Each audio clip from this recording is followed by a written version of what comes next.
What's your thoughts on government cover-ups or covert societies attempting to control humanity?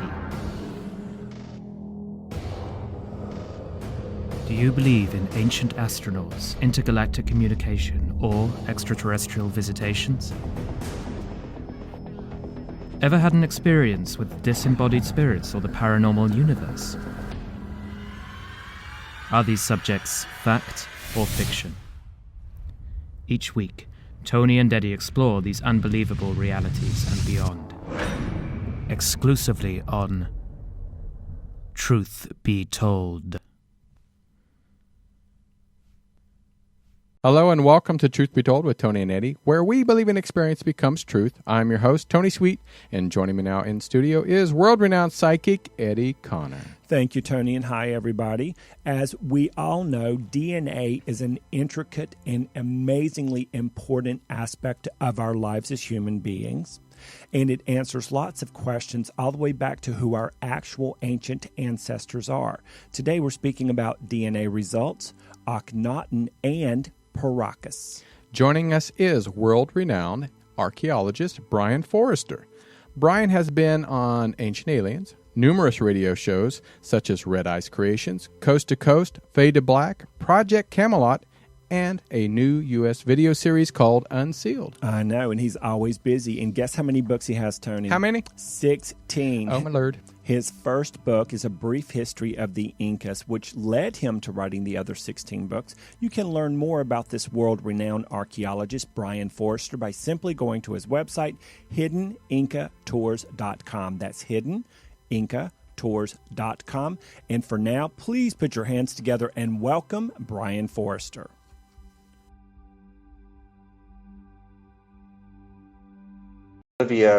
Some of these cultures appear to have had elongated skulls that were natural in shape. Wow. And so have you bumped up against any other people in your line of work that want to dispute what you're finding, Brien? I honestly don't bother paying attention to them.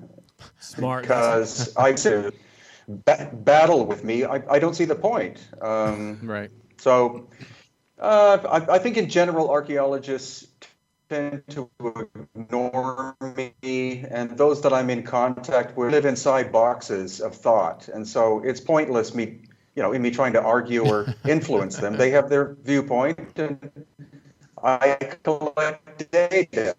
It's different. And for the people that are tuning in, you're cutting out a little bit, but Brien is a permanent resident in Peru. So if it does cut out a little bit, that's one reason. So we're getting that connection. But if we may ask you a question again, it's for that reason, Brien. Yeah. So no problem. One thing that I know that with the elongated skulls. Well, not my family. Yeah, I know that's what you were laughing at, Eddie. Oh, sorry. Well, I just know there's a lot of people that's curious about why and what and who these were, and because I know some cultures actually do physically from birth change the structure. I know was it maybe an African country or South American country that there are certain cultures that do from birth create elongated skulls. Is that correct? Yeah, basically on all of the inhabited continents, there have been cultures who did this. The latest ones were the Mangbetu people of the Congo of Africa, and also some Melanesian societies living in the Pacific Ocean. In general, go back 1,500 to 2,000 years. Oh, wow, that's a long time. Now, are they? Do you think? And I may have asked this question. You've probably heard this question 1,000 times. But do you believe that these cultures are creating that because of the elongated skulls that were here thousands of years ago, or why do you feel like they're creating their children with these skulls?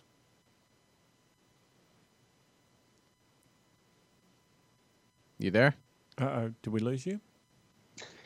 Well, the general Hello? Hello, Oh. can you hear me? Are you there? Yeah. Oh, there we go. Awesome. Okay. Thank you. Sorry, Brian. We're in the middle of Mercury retrograde. Sorry so, about that. No, that's It's okay. okay. Yeah.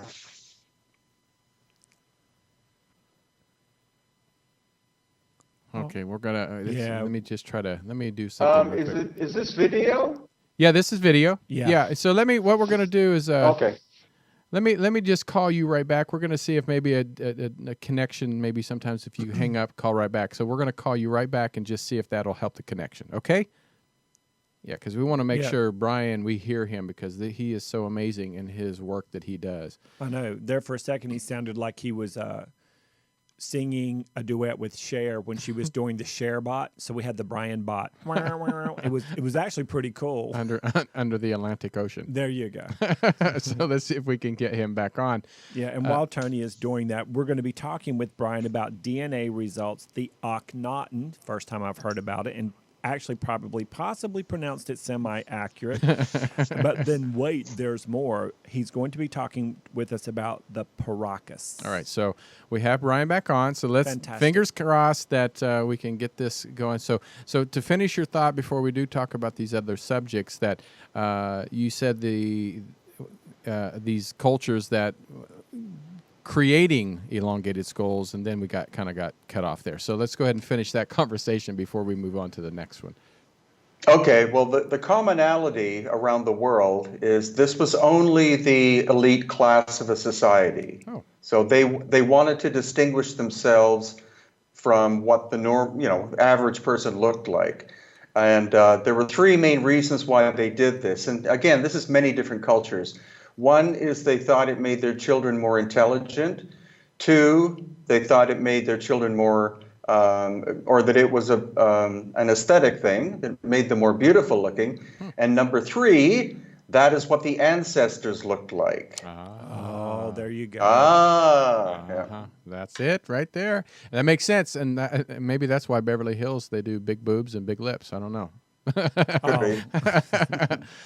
Well, that is fascinating, and I'm sure a lot of people have asked that. But I do want to get into the DNA the DNA testing that you and the results that you have been working on, and does that have anything to do with the elongated skull phenomena? Well, we had 4 skulls tested from Peru, one from the highlands and 3 from Paracas. And the results that came back were very strange. I can tell you. I want to hear it. Yeah, the results were very strange. Did it come back complete human? Or was there some unknown stuff? Well, the problem is that this right when we get to the good stuff. Just initial testing. You have to get nuclear DNA, and that wasn't achievable. Oh, because these skulls were 2,000 years old, and so the DNA had broken down a lot. But we did get results from one, which was a baby. Genetic type that came back is called U2E1, which is Proto-Germanic and Proto-Baltic or Baltic Slavic speakers. So that has nothing to do with people. Oh, we cut off. No, right when we get to the good I stuff, know, too. I know. I think somebody's doing this so we can't find out this information. We're back to the Illuminati. You're right. All right, try that again, Brian. Are you there? Can you hear us? Okay. Yeah. Well, the DNA results that came back showed European or Middle Eastern ancestry, and that shouldn't be there. No, not at all. Not in Peru. And and this is 2,000 years ago, too. Wow.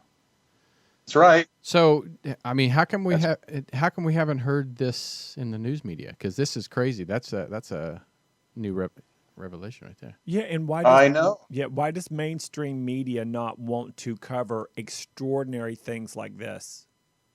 They're too busy with Hillary's coughing at the moment.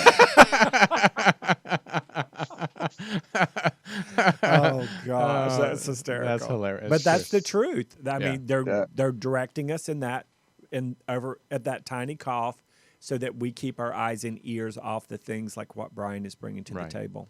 It's true. Yeah. So when did the results come out? That was in June. And we are on the threshold of major testing that's going to happen because we test 4 skulls. The new testing will be 15 to 20 different ones. Wow. 15 to 20. And are these all from the same region? Yeah. And now when the results from how many did you actually do testing on? Just a few? Was it 4? 4. 4. Yeah. 4. So were they all identical or just did they have their own different DNA results? Yeah, was it all women? Was it all men? Was it children? Right. Was it? It was a mix. There was one baby of 20 months old that had died at 2 years. Mm-hmm. And when an archaeologist, it was perfectly wrapped in textile for 2,000 years. And when the archaeologist unwrapped it, it had strawberry blonde hair. What? This is crazy. Yep. In Peru?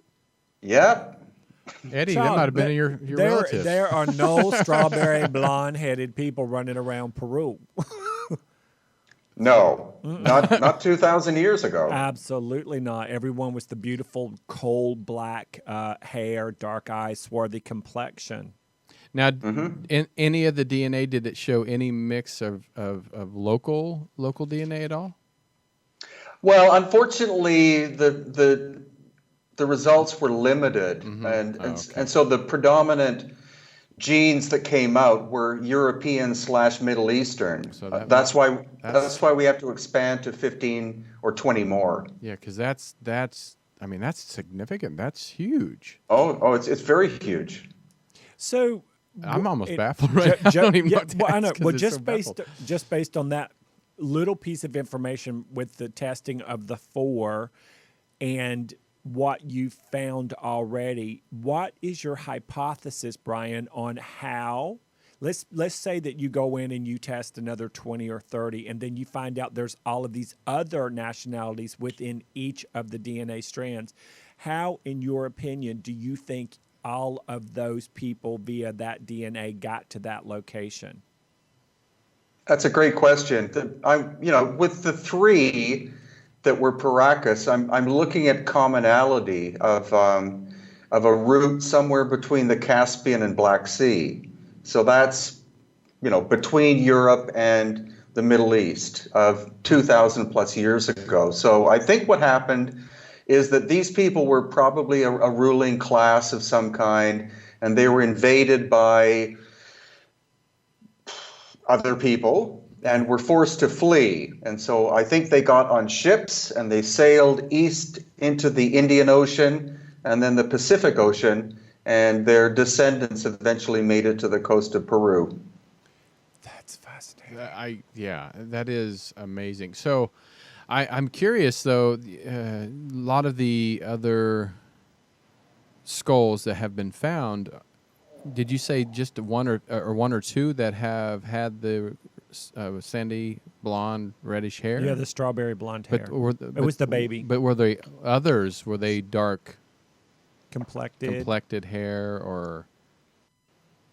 No, actually, all of the skulls that have, most of the skulls don't have hair anymore. Right. Because it's 2,000 years. But those that have, we've found 100% had auburn red hair.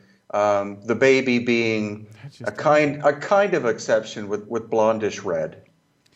So it sounds like the elongated skulls were not from the Peruvians, or have you? God, I'm just baffled by that. So, yeah. And so from what we just learned today, part of what you've discovered or what we learned, you already knew it. Sorry, we're the ones that you're teaching, and you're very patient. And so the manufactured, meaning the communities that wanted to create the elongated skulls in their community because they were the more hierarchy within the community, and then they thought that it looked more beautiful and that sort of thing. What other cultures that you've studied so far are also wanting to mimic the ancestors or the beings from the stars, if you will, other than Peru? Oh, France, England, Germany, Australia. Wow. Where Iran, Iraq, Russia. So this is worldwide. Many different places. So worldwide. Wow. That's mind blowing. Yeah. And then right. So the key is to trying to find you have obviously different people doing it for different reasons. So I'm trying to find the commonality, or the root, and the root appears to be in the Black Sea, Caspian Sea area. I'll be curious on other elongated skulls if you find similarities worldwide with this. Well, especially in the Congo. DNA. I know you just said that they're still doing it in a Congo community, correct? Yeah, I think they were stopped in the latter part of the 20th century by missionaries and the government. Of course. But they, in their oral traditions, they come originally from Sudan, which is to the northeast, and then from there they say they're descended from the Egyptians, which is an interesting connection. What do you dream about at night when you go to bed? I know you must have some amazing dreams. I know. I don't. Really? Well, you're probably too busy to dream. He's living the dream. Well, the reason I'm asking is because your mind is so brilliant, and you are we love people who are obsessed with what they do because you have the passion and the purpose and the sense of purpose with it. So I'm like, what in the world would you dream about when you actually fall asleep? And I'm wondering if part of what you would dream about would be some of the solutions, answers to the hypothesis, and then more scientific breakthroughs. Actually, probably in the last year or 10 years, I haven't done much dreaming whatsoever because I'm very aware, during the daytime. That's why by nighttime I'm burnt out because I'm constantly processing information. I was born very intuitive, so I allow my right brain to be equally as active as my left brain, and so it's maybe the left and right brain communicate when I sleep, but it doesn't allow me to dream anything. Well, that's a fascinating statement you said about being intuitive. Because Eddie, of course, is a very talented intuitive psychic. Do you use your intuitive skills when you approach any of these ritual sites to ancient sites? How do you use your intuition, I guess? Well, it's something I can't turn on or off, so it's there. And Eddie may have had from childhood of things like seeing ghosts and having precognitive experiences and stuff. And so now it's we approach these places with respect. My wife, who's a native Peruvian, will do ritual, and so that almost allows, or it does, I think, it allows the spirit and energy of the site to embrace us. And that's why I've been allowed to learn so much from the sites themselves, because they want to be remembered. They want their knowledge brought back. And so I think the Paracas have literally chosen me to be their living spokesman. Well, and also we got a chance to meet your wife. Well, she's beautiful and she's lovely at the same time. But Peruvians, what little bit I know and what few times I've been to Peru, storytelling is huge among this culture. Is that right? Yeah, unfortunately, a lot of the ancient information has been destroyed over the course of 500 years, starting with the Spanish, but continuing on with Peruvian leaders and groups because they want to like whitewash the past and have everyone live in the present. But Peru is one huge archaeological site. It's one huge graveyard, and that's why it's easy for me to find information that's been ignored for a long time. How many times have you been working on a site and you've been there with your wife and your mind is really working overtime to try to balance out what you're learning and comprehending, and then she just walks up next to you and looks at it and says, "Oh, that's da-da-da-da-da," and you're like, "What?" Well, the latest one was in the highlands or the Altiplano of Bolivia, and that was in June. We had a radiologist from the U.S. on tour with us, like a private tour to see Tiwanaku and Pumapunku and places, and I didn't know what he did for a living, and so I asked him, and he said, "I'm a radiologist," and I went, "Wow," because a radiologist is an expert on diagnosing disease, etc. And so I said, "Would you like to go tomorrow and we'll try to find this obscure little museum in a village in the middle of nowhere, because it has this huge elongated skull with a skeleton attached to it." And he said, "Great." And so we finally found it after 4 hours, and not only was there this intact skeleton with a skull that was cone-head shaped, literally twice the size of a human, but there was also the fetus of a baby that had died at 7 to 9 months that would have been born with an elongated skull. No. Wow. Yep. After that, we got back to the hotel, and they were making arrangements that blew my mind. I mean, that's life-changing. When you see something like that, of course, you're looking at it from, which we appreciate, your left and your right brain, which is something a lot of people in your field of expertise don't do. I don't think. I think most people are in the little box, and we don't feel like you are in the little box. So when you see that, that just opens up a gigantic world, a universe of other potentialities and possibilities. And that's got to excite you. No wonder you don't dream at night. You is so tired when you finally go to bed. Well, the great thing is that the next, I didn't bother asking, because he was really perplexed. And being a radiologist, we spent 2 hours studying these things.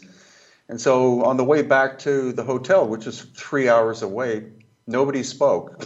and then finally the next morning, I wanted him to process information, so we didn't speculate. Next morning he came up to me at breakfast and he said, "I'm 90% certain that was mother and baby." Yeah, amazing. Oh my God. Well, we're gonna have to take a break, Brien, but we're gonna, when we come back, we're gonna talk about your new books, I guess, which. I don't know where you have time to write, but Passion. I know it is called Passion. So, but this is Brien Foerster, amazing archaeologist in Peru, and we're going to take a quick break. We're going to go to our sponsor. This is Truth Be Told with Tony and Eddie. I'm Tony Sweet. I'm Eddie Connor. And while we're going to commercial break, you should go and check out Brian's website at hiddenincatours.com. We'll see you back in a minute. And we also, isn't also ancient-origins.net? Is that right, Brien? Not really. Hidden Inca Tours is it's a mega website, and the tour part is about 5%. Perfect. All right. Fantastic. I'm Eddie Connor. I'm Tony Sweet. And we'll be right back.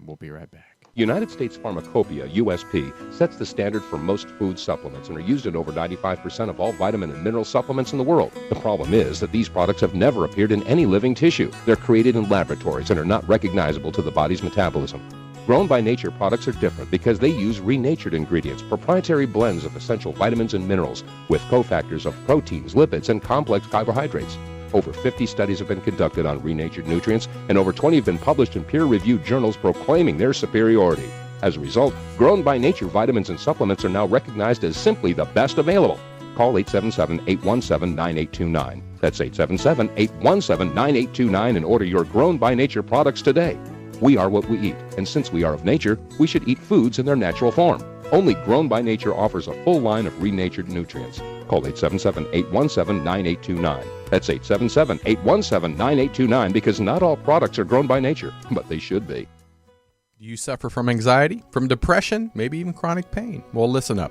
Truth Be Told is going to tell you about a breakthrough program built on over 100 years of therapies used in America's returning veterans to help you successfully overcome PTSD, anxiety attacks, pain, and depression. The secret proven in study after study. Music therapy. The effects of music are nothing short of amazing. From strokes to PTSD, music has been shown to improve the quality of life. Now, one of the latest music therapy programs being used in America's veteran hospitals can be yours to experience for free at home and to help your own anxiety attacks, pain, and depression. Or just relax after a hard day. It's called Whole Tones.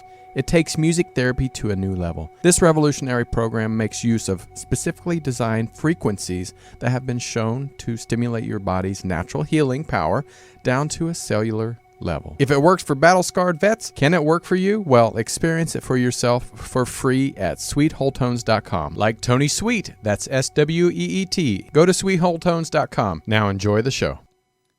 Hi, everybody, and welcome back to Truth Be Told with Tony and Eddie. I am Eddie Connor. I'm Tony Sweet. Our guest today is world-renowned archaeologist Brien Foerster. Sorry, Brien, I was like jumping ahead to your website. This is Brien Foerster. His website is hiddeninca.tours.com.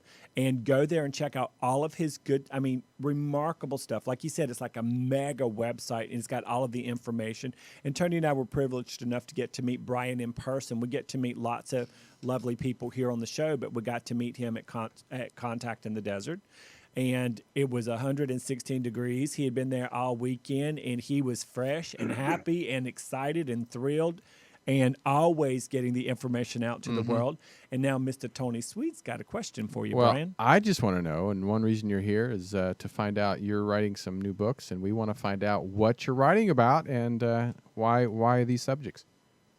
Okay, well, actually, I've just started a book about the Maya because there's so much confusion. We had that rather thing that happened in 2012 about the end of the world, which honestly had nothing to do with the Maya. So I left the topic alone until now.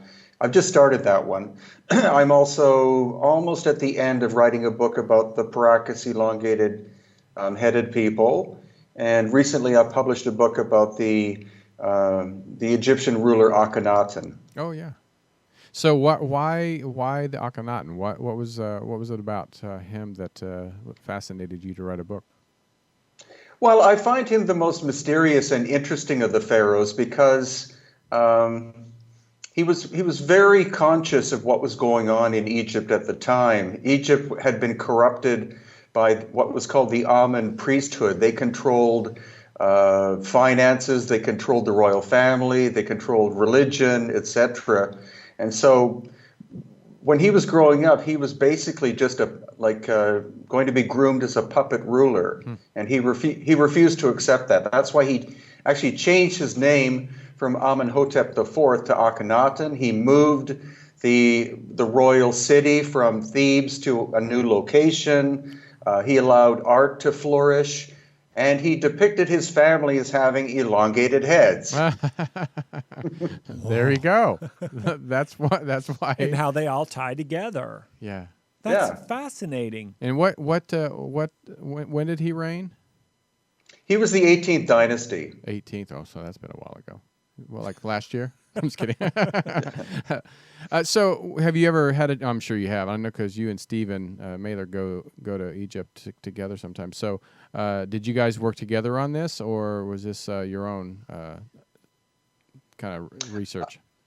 No, I did it independently, and actually I write a book when I'm personally curious about a subject. I don't necessarily do it in order to sell books, but what the hell, if you wind up building up enough information to make a book, you might as well have other people, have it available at a reasonable price for other people to read it. So my first book was called A Brief History of the Inca, and I researched it just because I was spending quite a bit of time in Peru, So I thought I should study the Inca. And so after I had a pile of pages of notes, my wife said, why don't you just write a book? So that's how it started.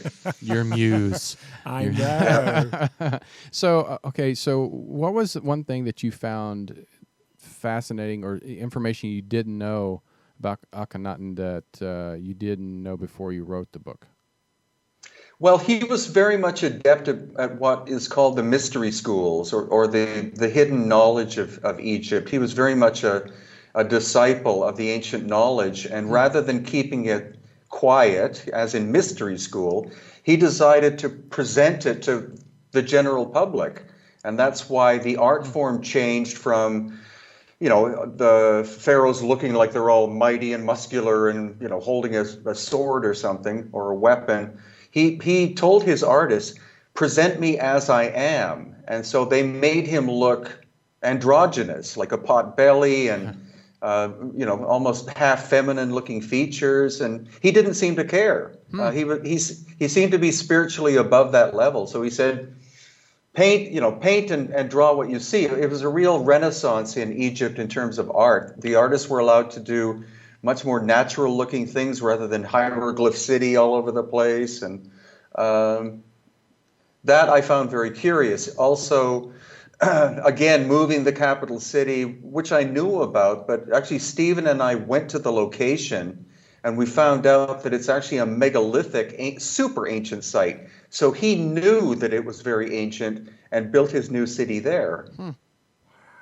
So did after he reigned, how long did it go back to the way it was before? Oh, very rapidly. Actually, there's debate as to whether Tutankhamun was his son or maybe his nephew.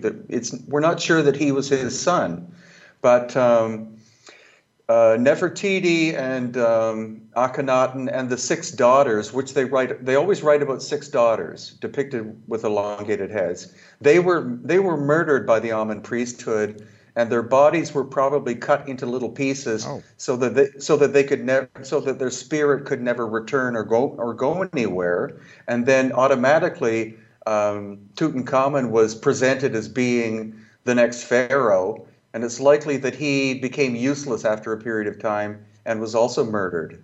My goodness. So, how often, when you're looking at these archaeological sites and these sacred spaces, do you feel unrest there, or sometimes beings just popping up going, how you doing? That's my head. It really depends on the location. There's a huge ancient cemetery about less than half an hour drive from where I'm sitting called Chongos that is at least 6 miles long. And I don't get any feeling or sense of pain or sadness. The site embraces us when we go. We're actually going to go on Sunday because, of course, as I'm walking through through these areas, you find bits of pottery on the ground and stuff like that. And so I take them back to the house and study them for a period of time. But on Sunday, my wife and I are taking a lot of them back to the site itself. And we always get a sense of appreciation. We bury these things back in the ground. And it feels like the ancient ones are going, thank you for visiting, thank you for learning, thank you for returning this stuff. And so just like intention, us humans have intention. Your intention is pure. Your heart drives you to do this. And I feel like beings in the spirit world that are connected to these sites, they can feel that coming from you. I really believe that, Brien. And then when you take it, when you return it back to Pachamama, that just creates really good karma for you. But you're also waking us up too. Mm-hmm. Well, it's a common indigenous thing called reciprocity. If you receive, you have to give, or if you give, you will receive. So I'm receiving new information, I believe, from them because my heart is into it, and no archaeologist is studying the Paracas people for some reason. What? It's bizarre. When I hear from people like yourself, we had Scott Walter on before you, and when I hear that colleagues that really get into this field, but they give 60%. It doesn't make sense to me because you have to have a passion to make a difference in any field you do, especially in archaeology. I mean, you're studying and presenting to the world your findings. You're not just doing this for the fun of it. You're doing it because it's a passion of yours. So it baffles my mind when I hear you say people don't study these cultures. It's crazy. Yeah, well, and a lot of these guys and girls are honestly, to a great extent, they're desk jockeys. They might spend like a month or two in the field per year, and then the other 10 or 11 months is spent like analyzing and writing little reports that other archaeologists will read, but not the general public. It's it's not my information, but the information I receive belongs to the world. Yes, so that's why I don't pay attention to the archaeologists. I go, here, planet of 7 billion, sentient related beings. What do you think? And that's what it's all about. I mean, that's what it's all about. It is. So the Paracas people, like I said, Eddie's been there, you live there, I've never been there. So tell me a little bit more about the Paracas people and the culture. Okay, well, the area is very desert-like, but it's right on the Pacific Ocean, and in fact, I could throw a rock from here and almost hit the ocean. Nice. But they mysteriously appeared around 800 AD or BC. Sorry, archaeologists admit they have no idea where they came from. They were very advanced in ceramics. They had the potter's wheel, which was not known in the Americas. They had advanced textiles. They had red hair, which means they had light-colored skin. So they could also have had green or blue eyes. So they don't. I think the reason why archaeologists stay away from them is that they don't fit in with the basic idea that every Native American person's ancestors crossed the Bering Land Bridge from Siberia to Alaska. These people were different. And it sounds like they're scared there's going to be some work to be done to find the answer to this question. They want the easy answer. They want the Google version. Yeah, it's like Hiram Bingham when he, quote, discovered Machu Picchu, as it were. Right. Discovered it. Yeah. So they, like I said, now this is located, like, where's Machu Picchu from? Where I'm terrible with the geography. You'll have to ask Brien so about the location. Yeah. Of So Paracas. where is that close to Machu Picchu? Where is it located? Very far away. The Peru it basically has three environments. You have the coast, which is all desert, and then as you move eastward, you go into the foothills of the Andes. Then you hit the Andes themselves, which are 20,000 feet tall. Yeah, huge. That's where you find Machu Picchu and Cusco. And actually, Machu Picchu is right on the edge of it's in the high jungle. So from Machu Picchu eastwards, you descend into the Amazon basin. So it has three very distinct climatic regions. Paracas is about 150 miles directly south of Lima, the capital, and Machu Picchu is about 200 miles or 250 miles east of Lima. You know, one of the things I was fascinated by, one of the first, every time I've gone, because you get to see this, we climb way up 15,000 feet, if you will, into the side of mountains, and we do rituals with the shamans there, Pachamama rituals.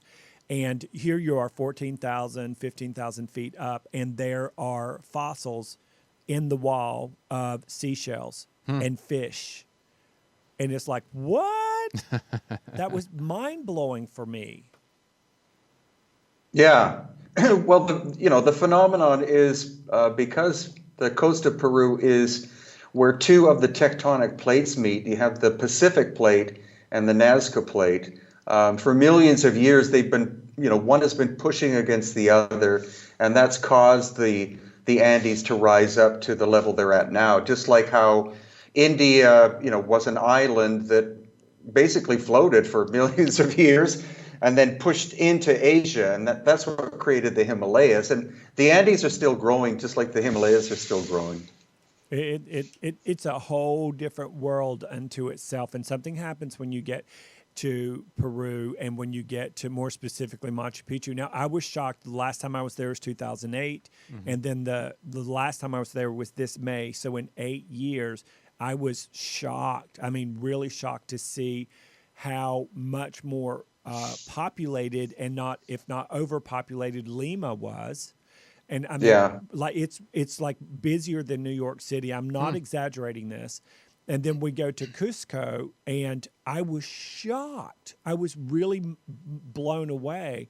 And what do you think that is as a result of, Brien? Just more people coming from the foothills and more people moving into the larger cities?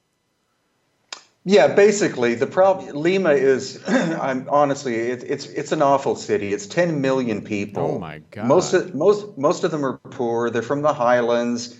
The only economic center of Peru is Lima. So people go to, try to better their lives by doing that. And Cusco's expanded to between 500,000 and 1 million people because people move from the highlands in order to take, Cusco's very dynamic in terms of its economy, of course, because of tourism. So you have all these people moving from little villages into the Cusco area to try to make a living from that. So, Cusco's, we live part of the year in Cusco, and it's an enchanting city still. It is. Lima's awful. No, it is. I mean, honestly, it's maxed out at this point. It felt like I was. It felt like I was in this. When I went back to Lima in May, it was nothing like I remembered it in 2008 and 1999 and 2000 and all of that. I was genuinely, none of the people in my group, they were like, I thought you liked Lima. And I said, I thought I did too. So what about Miraflores? What's your feeling about Miraflores, Brien? Miraflores is one of the wealthy districts. It's quite nice. It's a cross between Los Angeles. In terms of Los Angeles, I'm not talking about the size of Los Angeles, but Los Angeles has some beautiful areas, and it's a cross between Los Angeles and Miami. It's nice. It's very nice. So anybody in Peru, I would suggest you stay in Miraflores for a day or two, but then immediately get on a plane and go to Cusco, because it's one of the most phenomenal, energetic, ancient, beautiful cities on the planet. Yeah, I've never been there and not welled up. I can't talk about it much because I'll start tearing up because me too. It's majestic. It's otherworldly, and I feel like it's being watched over in some sacred way by beings from another, if you will. That's great. It is. Brien, it still is. It has its own Inca energy. The Spanish tried to destroy the culture, but they couldn't kill the heart. No. It's there.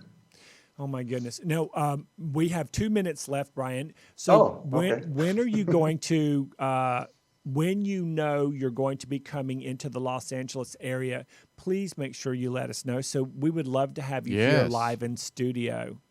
Yes. Great. Please. Yeah. Well, hopefully I'll see you at Contact in the Desert next year. If it's not 178 degrees. They've